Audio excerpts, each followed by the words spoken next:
નમસ્કાર વિદ્યાર્થી મિત્રો, આજે આપણે ધોરણ 7માં પુનરાવર્તન તરીકે પાઠ પહેલો અને બીજો પાઠ લઈશું. પાઠ અને પહેલા બીજા પાઠનું પુનરાવર્તન જોઈશું. चित्र के संग संग पहला पाठ है चित्र के संग संग.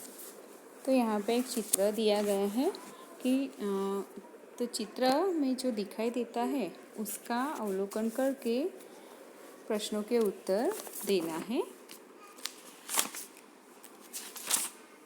चित्र का वर्णन है कि यहाँ पे सड़क पे एक व्यक्ति बाइक पर बैठकर जा रहा है. बाइक के पीछे एक रिक्शा जा रहा है और रिक्शे में एक यात्री बैठा है. रिक्शे के पीछे दो कारें हैं. साइकिल की दुकान वाला साइकिल के टायर में पंप से हवा भर रहा है.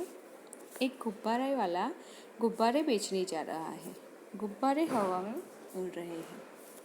एक कुंजड़ी है जो सब्जी बेचने वाली जो टोकरी में सब्जियां लेकर उन्हें बेचने जा रही है. एक कुत्ता रास्ते पर लेटा हुआ है. दुकान के डंडे पर तोता बैठा है. एक मोची अपने सामान के साथ बैठा है और ग्राहक की राह देख रहा है. तो इस चित्र में ये सब दिया गया है. तो इसका अवलोकन करके प्रश्नों के उत्तर देने हैं. तो पहले चित्र में कौन कौन सी क्रियाएं हो रही हैं. तो पहले चित्र में साइकिल की दुकान वाला साइकिल के टायर में पंप से हवा भर रहा है. एक गुब्बारे वाला गुब्बारे बेचने जा रहा है और गुब्बारे हवा में उड़ रहे हैं. एक कुंजड़ी यानी कि सब्जी बेचने वाली टोकरी में सब्जियां लेकर उन्हें बेचने जा रही है. एक कुत्ता रास्ते में लेटा हुआ है. दुकान के डंडे पर तोता बैठा है. सड़क पर एक व्यक्ति बाइक पर बैठकर जा रहा है.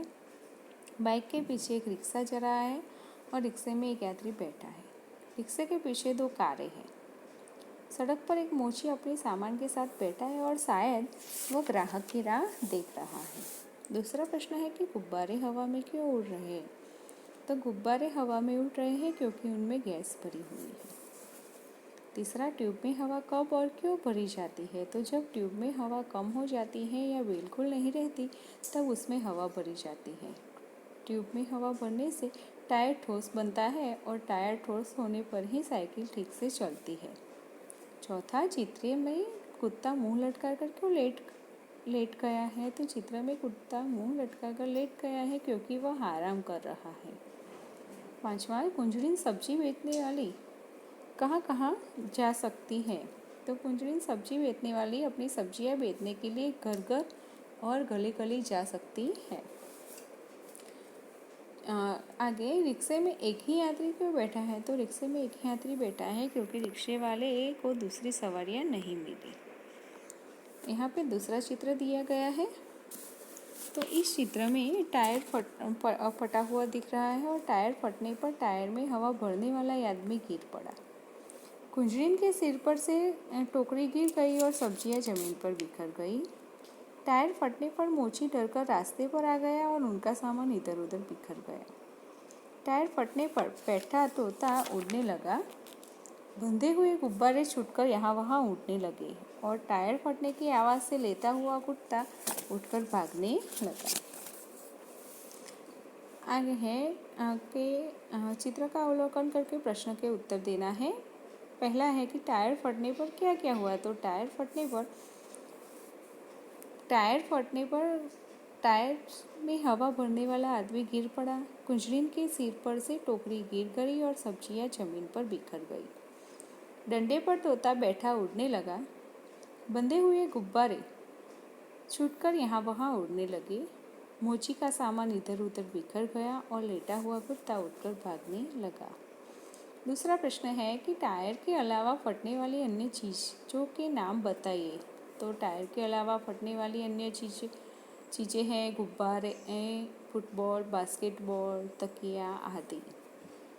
तीसरा, रिक्शे वाला बाइक से क्यों टकराया. तो बाइक वाला गलत ढंग से रास्ता बदल रहा था इसीलिए रिक्शे वाला बाइक से टकराया. चौथा, टायर फटने का प्रभाव किन किन पर नहीं पड़ा. तो टायर फटने का प्रभाव रिक्शा, कारों और मकानों पर नहीं पड़ा. पांचवा, मोची क्यों रास्ते पर आ गया. क्योंकि टायर फटने की आवाज़ से डरकर मोची रास्ते पर आ गया. स्वाध्याय के प्रश्न एक है कि चित्र देखकर प्रश्नों के उत्तर लिखिए. तो रबर से बनी हुई चीज़ों के नाम लिखिए. तो रबर से बनी ही चीज़ें हैं गेंद, तरह तरह के टायर, पेंसिल से लिखा हुआ मिटाने की रबर और रबर बैंड आदि। दूसरा, टायर फटने से पहले क्या हो रहा था? तो टायर फटने से पहले कुंजड़िन सब्जियां बेचने जा रही थी, गुब्बारे गुब्बारे बेचने जा रहा था। साइकिल की दुकान वाला टायर में हवा भर रहा था। मोची सड़क पर बैठा था और शायद वह ग्राहक की राह देख रहा था। कुत्ता लेटा हुआ था और तोता डंडे पर बैठा था। तीसरा, टायर क्यों फटा? तो टायर पुराना था, इसीलिए अधिक हवा भर जाने से फट गया। चौथा है कि टायर फटने के बाद क्या क्या हुआ? तो टायर फटने के बाद टायर में हवा भरने वाला आदमी गिर पड़ा। कुंजड़ी के सिर पर रखी टोकरी से सब्जियां जमीन पर बिखर गई। तोता घबरा कर उड़ने लगा। मोची का सामान इधर उधर बिखर गया। लेटा हुआ कुत्ता भागने लगा और डोरी से बंधे हुए गुब्बारे अलग होकर हवा में उड़ने लगे। यहाँ पे एक परिच्छेद दिया गया है जिसको पढ़कर आपको उनका सुलेखन करना है। प्रश्न तीसरा है कि यहाँ चित्र है, चित्र को देख के दोनों में क्या अंतर है वो ढूंढकर आपको बताना है।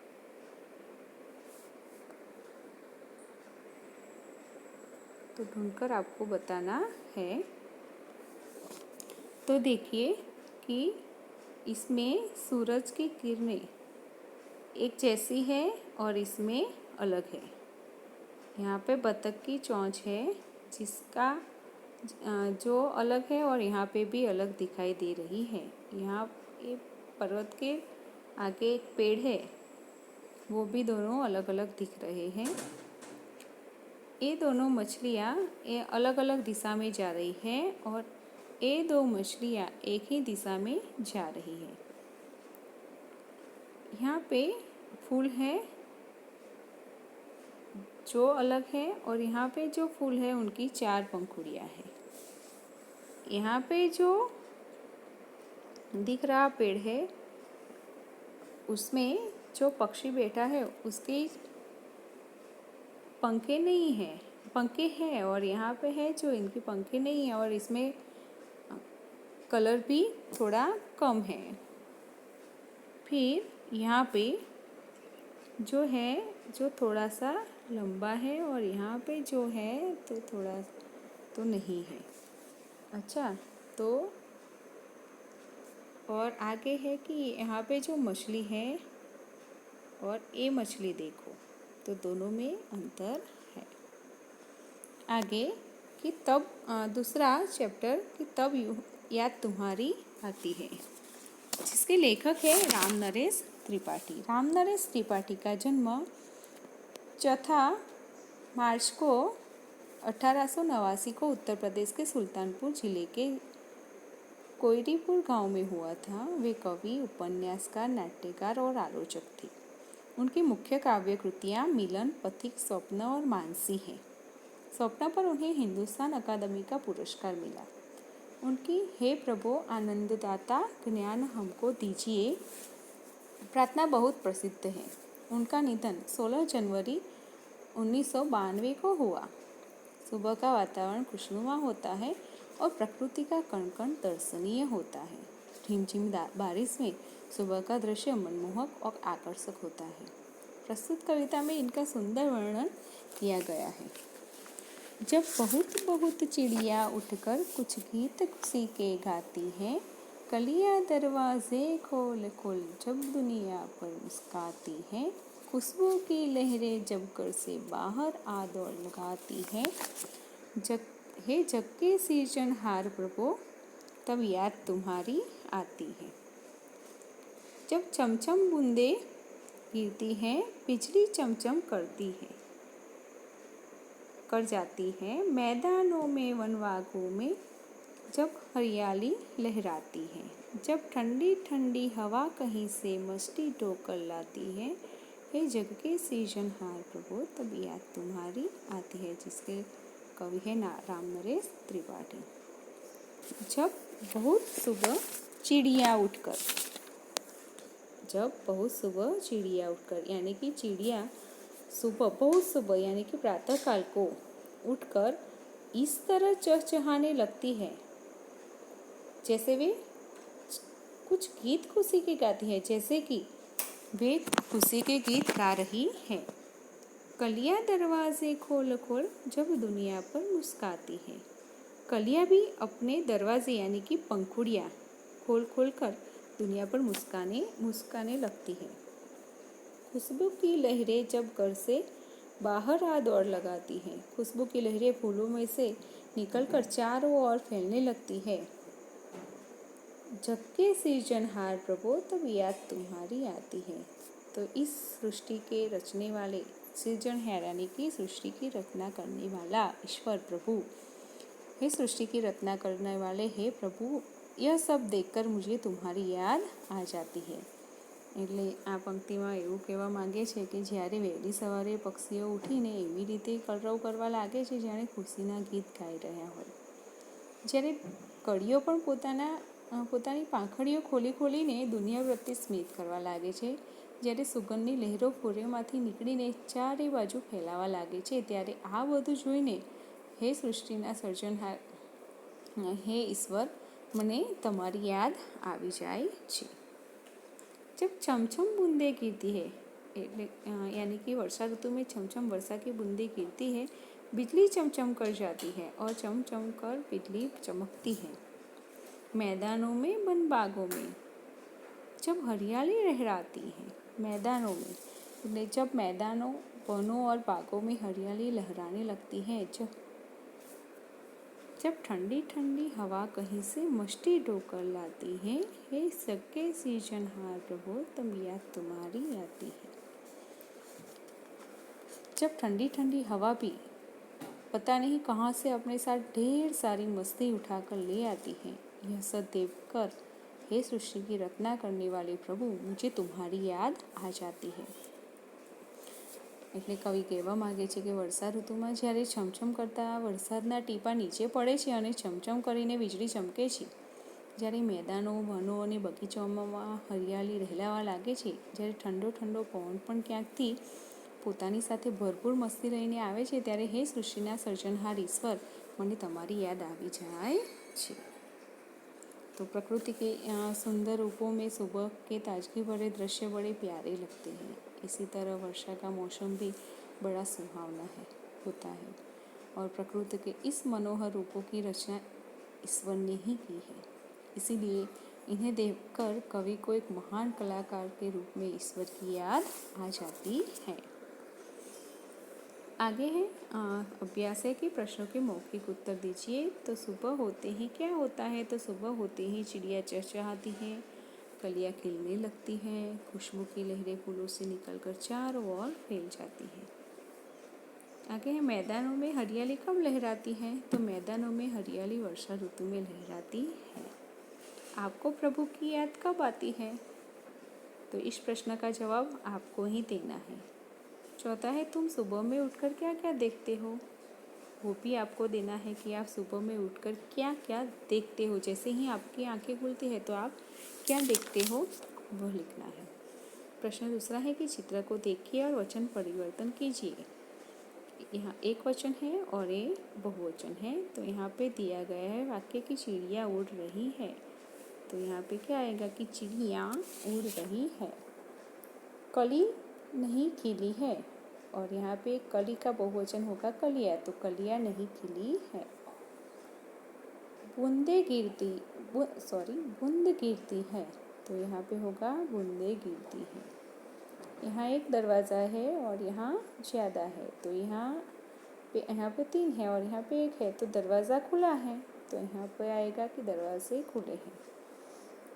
यहाँ पे एक लड़की है और यहाँ पे 3 लड़की है, तो क्या आएगा कि लड़की खेल रही है और यहाँ पे लड़कियाँ खेल रही है। आगे है कि शब्दों को उचित क्रम में रखकर अर्थपूर्ण वाक्य बनाइए।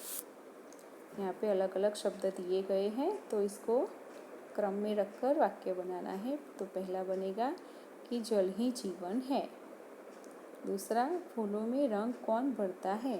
और तीसरा, बादल में बिजली क्यों चमकती है। चलो सबसे तेज कौन? तो ये 7 छात्रों की टोली बनाकर उसके नाम के पहले वर्ण के अनुसार शब्दकोश के क्रम के मुताबिक खड़ा रहने को कहिए। तो ये तो हम क्लास में ही कर सकते हैं। 5वां, नीचे दिए गए शब्दों के अर्थ शब्दकोश के ढूंढकर तेजी से कौन बता सकता है? तो कुक, कुक यानी कोयल की एक बोली। इरादा, संकल्प। तरुवर तो या बड़ा वृक्ष। मुक्त तो मोहित और गुजारिश तो निवेदन। स्वाध्याय है कि प्रश्न के उत्तर दीजिए कि चिड़िया खुशी के गीत कब गाती है? तो चिड़िया बहुत सवेरे खुशी के गीत गाती है। सुबह होने पर प्रकृति में कैसे बदलाव आते हैं? तो सुबह होने पर आकाश में तारे छिप जाते हैं, पंछी चहचहाने लगते हैं, अंधेरा दूर होता है, पूर्व दिशा में सूर्योदय होता दिख रहा है, कलियां खिलने लगती है, फूलों की सुगंध हवा में फैलने लगती है और ऐसे वातावरण में ताजगी का अनुभव होता है। तीसरा है कि पृथ्वी पर हरियाली कब छा जाती है? तो वर्षा ऋतु में धरती को पानी मिलता है और वीरान पड़ी धरती पर घास उगती है, सूखे पौधे हरे हो जाते हैं, पेड़ों को नया जीवन मिलता है और उनके हरे पत्तों की शोभा बढ़ती है। इस प्रकार वर्षा ऋतु में पृथ्वी पर हरियाली छा जाती है। हरियाली कहाँ कहाँ दिखाई देती है? तो वर्षा ऋतु आने पर मैदान में हरी घास आती है, खेतों में हरी फसलें लहलहाती हैं, हरे भरे पेड़ पौधे झूम उठते हैं, बागों और जंगलों में भी हरियाली की बहार छा जाती है, सूखे पर्वत हरे हो जाते हैं। इस प्रकार वर्षा ऋतु में धरती पर जहाँ देखो वहाँ हरियाली दिखाई देती है। प्रश्न दूसरा है कि निम्नलिखित काव्य पंक्तियों का भावार्थ लिखिए। तो पहला है कि कलियां दरवाजे खोल खोल जब दुनिया पर मुस्काती है, यानी कि सुबह होने पर कलियां भी जैसे नींद से जाग कर उठती है और उनकी बंद पंखुड़ियां खुलने लगती है। वे मानो सोने वालों पर मुस्काती है और कहती है कि हमारी तरह तुम भी हंसो मुस्कुराओ। आलस और उदासी को दूर भगाकर काम में लग जाओ। दूसरी है कि जब चमचम बूंदे गिरती है, बिजली चमचम कर जाती है, यानी कि वर्षा ऋतु में बादल बरसने लगते हैं, तब पानी की बूंदें छमछम की आवाज़ करती हैं। ऐसा लगता है जैसे वे नृत्य कर रही हो। उस समय बिजली भी चमकती है, ऐसा लगता है जैसे बूंदों का नृत्य देखकर आकाश का चेहरा खुशी से चमक उठता है।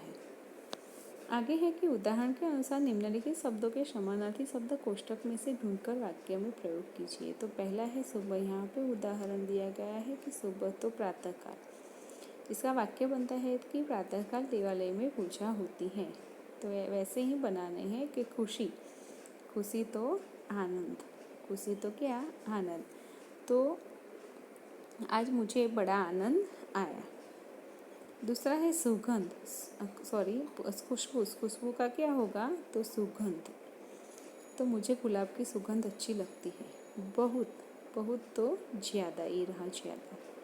तो आज ठंड बहुत ज़्यादा है। मुस्कुराना तो हंसना।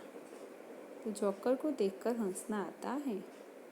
प्रश्न चौथा, इन यात्रियों को शब्दकोश के क्रम के आधार पर अपने अपने डिब्बे में बिठाइए।